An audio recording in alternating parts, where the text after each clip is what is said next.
Good morning, welcome back to Bookeemonsters. My name is PK. It is Wednesday. It is Wednesday, June the 17th. We're here to look at the new releases published this week in mysteries, and on Wednesdays we look at the darker side. We look at crime fiction and thrillers. Hope you're having a good day. Amy says, good morning, PK and everyone in chat. Well, hello, good morning. Hope you're having a good morning so far. Here it's a little bit cloudy, but we are supposed to get into the 70s, so we'll see what happens. All right. Let's see. Quick announcements. I don't have any sprints tonight. Don't do them on Wednesday. Next ones are tomorrow night, Thursday night at 8 p.m. Eastern for 2 hours. Every Tuesday and Thursday evening for 2 hours. 5 hours on Saturday. It's starting at 3 p.m. All right. That's out of the way. Let's go look at the good stuff. Not a whole lot. There's only 10. Murder at St. Alfred's by Julie Wasmer. Oh, this is part of the Whitstable Pearl series, which is a TV series, or was. Don't know if it's still going or not. That says a different date. All right, the Kindle came out this week. Paperback comes out in September. Gotcha. I always default to the Kindle version. Just an FYI. For almost 2 centuries, St. Alfred's Church in Whitstable, I'm saying that wrong, I'm sure, Kent, has held special significance in the lives of its parishioners, including for private detective Pearl Nolan, owner of the Whitstable Pearl restaurant. Pearl's son, Charlie, was christened in the church, and her oyster fisherman father, Tommy Nolan, is buried in the old churchyard.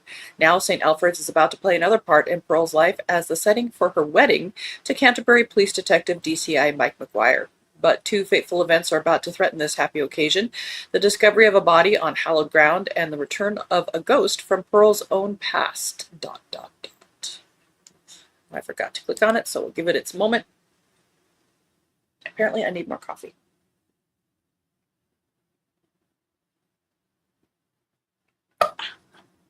Big glug of coffee.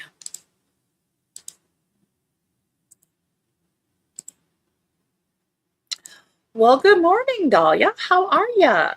I can't stay long, but I'm here. Well, welcome. I appreciate that. Mary says, good morning, PK and Amy. Missed on Monday, overslept. Sleep is good. I always say that. Don't worry. Poor show. Oh, no, on Saturday, but the music was great, so not bad. Beautiful here in Virginia yesterday. 80. Wow. Nice. And Mary says, hi, Dahlia. I was going to ask about your show. Well, shoot. Blood River Witch by T.J. Martinson. Deputy Sheriff Alicia Moore is thrust into the center of a chilling murder investigation when she discovers a victim identifiable only by his hauntingly familiar tattoo, her name inked onto the knuckles of her ex-fiancé, Jake. How does she know? There's a lot of Jakes in the world. Years earlier, Alicia's father, the then sheriff, had arrested a teenage occultist for a nearly identical murder believed to be driven by the suspect's worship of demonic entities. Now, with Jake's murder mirroring the past crime, doubts arise about whether the true culprit was ever caught. The mystery deepens with the arrival of Lucas Masterson, a criminology PhD student studying the confluence between religious trauma and occult crime, who is eager to lend his expertise to the investigation. As Lucas delves into the case, his profound knowledge of the town's grim history and his outsider perspective strain the local social fabric, while Alicia grapples with her suspicion towards his unsettling familiarity with the crimes. Caught between her strained relationship with her father, the community's watchful eyes on a female deputy, and her own harrowing ties to the case, Alicia must navigate a maze of potential occultists, convicts, corrupt officials, and clergy to prevent a gruesome history from repeating itself once again. For what lies at the heart of Blood River? Is it an ancient malicious force seeking to harm the town folk, or is there a deeper prejudice in a town that continues to punish women in a way that it does not punish the men? Where did that come from? That was out from left field. And way to tip what's going on. I hate it when they do that. Everybody just wipe that from your memories, just like a jury when they say disregard what was said.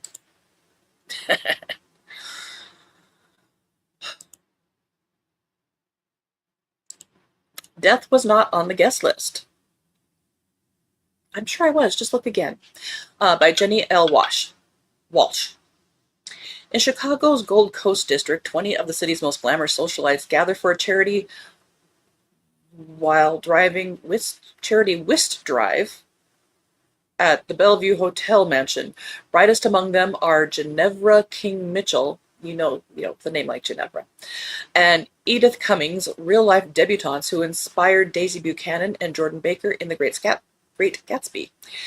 But when their sharp-tongued hostess turns up dead and a blizzard traps everyone inside, suspicion and gossip give way to fear. After all, one guest has a habit of burying husbands, another a proclivity for poison. Their charming veneers belie jealousies, ambitions, and deceits aplenty, enough to drive any one of them to kill. As whispers turn to accusations, the police start closing in. Ginevra and Edith compete to solve the murder, uncovering secrets far more dangerous than the gossip columns ever revealed.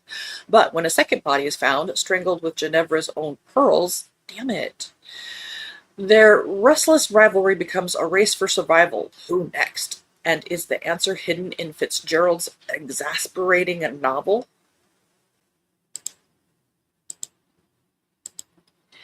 And dang it, does that mean we have to read it again? Oh.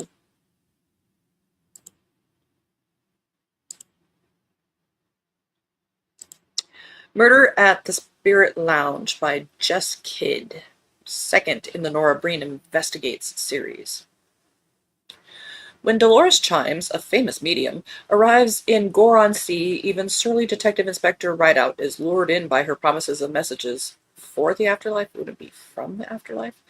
But after a reading goes disastrously wrong, Dolores loses her life, and the 6 sitters at the seance with her fall victim to supernatural deaths themselves in the days following the nightmare of a reading. Cow.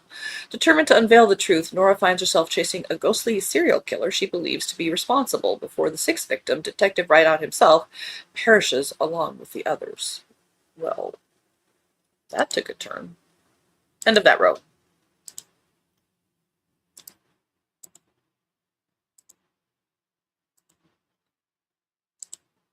Restless Bones by Gillian French, second in the Shaw Connolly mysteries. Oh, Shaw Connolly is a fingerprint analyst. When a missing woman's body is discovered in a submerged car 1 year after her disappearance, Shaw Connolly is called to process the scene. She finds a single print belonging to a long-dead female ex-con. Could it be the key to identifying the murderer? As usual, Shaw won't stop looking until she's dredged up more than a few hidden crimes. All the while, Shaw's past won't let her go. Just as the Connolly family begins to find some peace after the rest of Shaw's sister's killer, Anders Jansen, Shaw receives a request from her state police contact. Anders, in prison awaiting trial, has claimed responsibility for the murders of 2 other young women whose case have grown cold over the past decade, but he refuses to help the police unless Shaw agrees to act as a special consultant in the search. Despite her misgivings, Anders' love of malicious mind games is as toxic as ever. Shaw can never prolong another family's suffering. Her agreement to assist jeopardizes not only the fragile healing of her own family's wounds, but the rebuilding of her marriage and her relationship with her youngest son, who's colliding with some hard truths of how cruel people can be. It seems for Shaw, closure is a long way off, but danger may be closer than she thinks.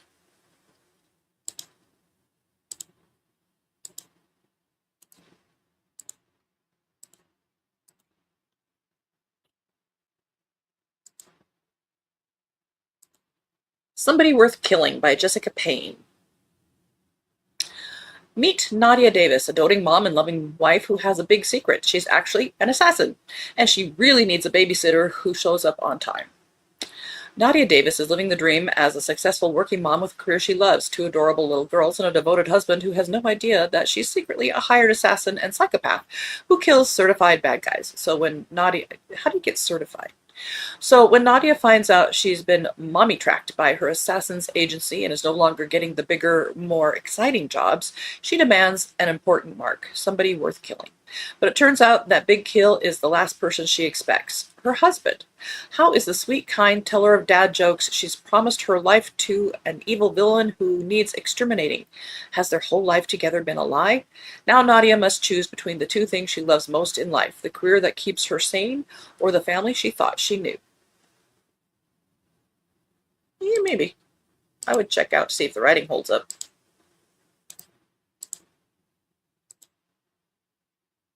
You can have a good premise, but if you can't execute it, no pun intended,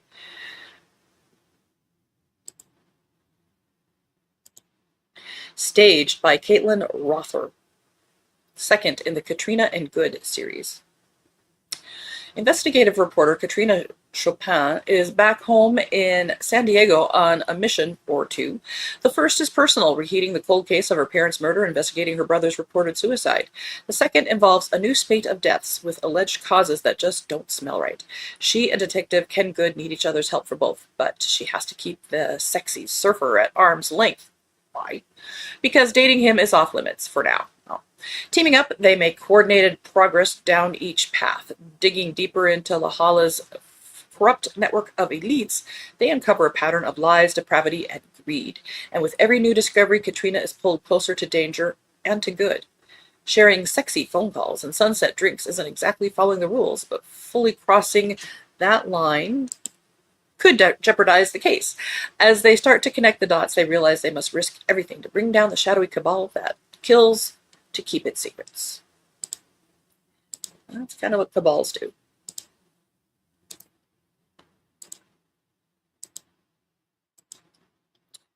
The Last Time We Saw Her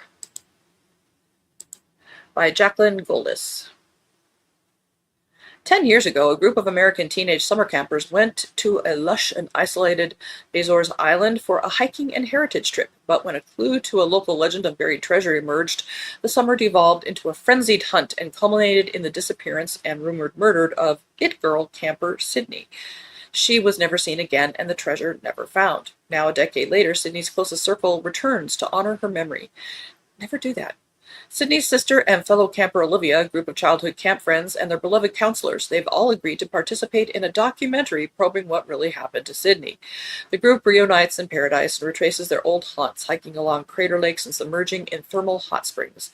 But not everyone has innocent motives for returning to the island, and when the documentary filming reveals explosive truths and fresh hints resurrect the tantalizing treasure hunt, the group begins to implode. Old feuds reignite, and then one of them turns up dead, which means that a murderer has surfaced again.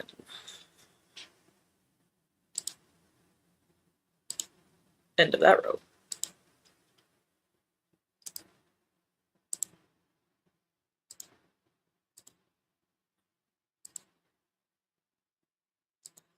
Three Hitmen and a Baby by Rob Hart. Third in the Assassins Anonymous series. It must be Assassin Day. Assassins Anonymous isn't just a weekly recovery meeting for reformed killers, it's also a family. When Valencia receives troubling news that her brother has gone missing, she wants to rush off to LA to find him, but she can't bring her baby girl, Lucia. Enter the other members of Assassins Anonymous, Mark, Astrid, and Booker, who offer to watch the toddler while she's gone. After all, they're three of the deadliest, most highly skilled people on the planet. What could go wrong? Turns out a lot. Shortly after Valencia leaves, Mark is summoned to the lair of Zmaya, a Russian mob boss, calling in a deadly favor. She wants him to kill Astrid, his protege and friend. Mark refuses, but Zmaya reveals that she knows the identity of Mark's ex-girlfriend and his son. Either Astrid goes, or they do. Meanwhile, Lucia spikes a dangerously high fever, and when Booker and Astrid take her to urgent care, they realize too late that their fabricated identities are a real liability. Also, they don't know Valencia's last name, let alone Lucia's. They can hardly blame the staff for calling the NYPD. Suddenly, the splinter group is on the run from both the Russian mob and the police, dodging bad guys and do-gooders while trying to find refuge in a city full of surveillance cameras, all without killing anyone. That is, until Zmaya captures Sarah and Bennett, and Mark is ready to throw his sobriety out the window.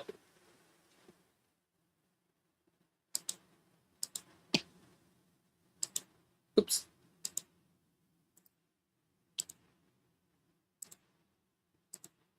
Watching Alice by Sue Watson. Later, when she tried to remember the moment everything unraveled, she'd think of the body at the bottom of the stairs, shocking, silent, and terrifying. After discovering her husband Jason's latest affair, Alice knows their marriage is over, but Jason refuses to walk away from their children or their home, so they strike a desperate deal. They'll keep the house, taking turns living there, half a week each. Simple.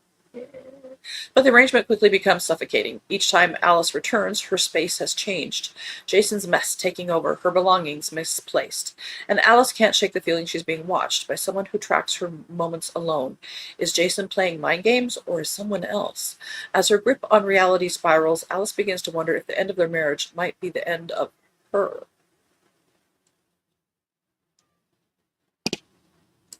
All right. Well, that is it. However, let's go look at the rest of the cozies.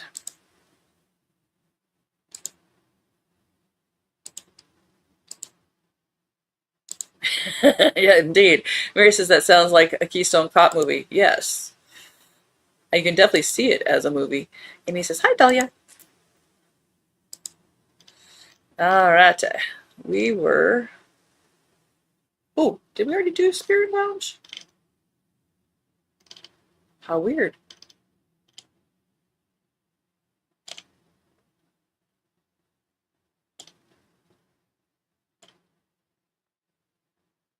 No, we were here, weren't we?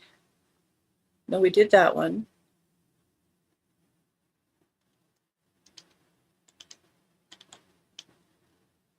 I think we were here.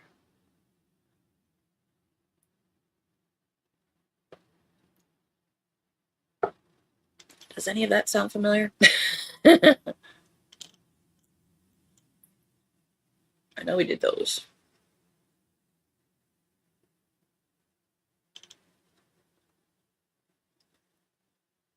I know Dillweed sounds familiar, and I know we ended on a row, so I think we're here.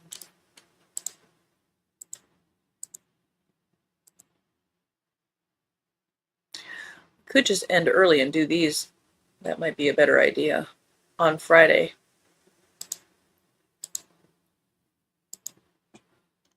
Because doing 12 in about 5 minutes probably isn't smart. Or doable. So we'll save them. Let's do them on Friday. What the heck?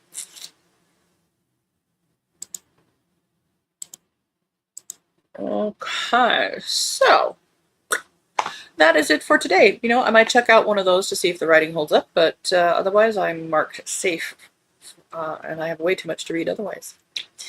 I thank you guys for watching so much. Friday we'll be here to look at the last 12 of the Cozy Mysteries. Again, I don't have any sprints tonight. Our next ones are tomorrow night at 8 p.m. Eastern. Hope you have a good day. Stay cool. Yesterday we were in the 90s and very windy. Today I think we're in the 70s and it looks a little overcast, but I don't think we're expecting anything. Amy says, see everyone on Friday. Have a good day. We'll back at you, baby. Thank you for being here. Mary says, hope everyone has a great day. Going to see a friend for lunch and celebrate her birthday. Oh, how wonderful. Have a good lunch. All right. Well, I'm just going to go to work.